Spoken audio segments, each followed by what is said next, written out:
धाराशिवमध्ये भाजपा शिवसेनेमध्ये संघर्ष पाहायला मिळतोय। जिल्हा नियोजन समितीच्या निधीवरून वाद निर्माण झाला आहे। पालकमंत्र्यांचे पत्र माध्यमातून आल्याने भाजप नेते नाराज झाल्याची माहिती समोर येते।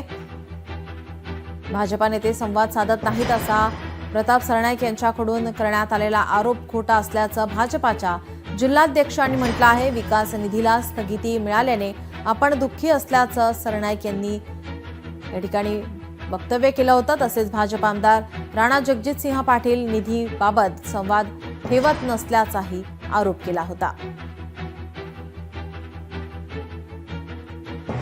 कुठल्या लोकांनी कुठलं गैरकृत्य त्याच्यामध्ये केलंय किंवा माननीय पालकमंत्र्यांच्या नावाखाली कुणी कुठल्या पद्धतीचा काय आव्हाच्या संवादारानं काय चालू केलंय याची माननीय पालकमंत्र्यांना माहिती देणं एक राजकीय पक्ष म्हणून आमचं कर्तव्य होतं, ते आम्ही केलं।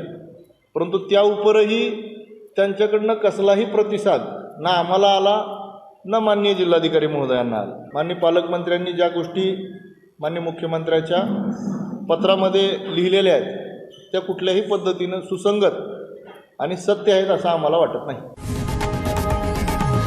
लोकशाही मराठी ऐका, पहा, जागरूक रहा।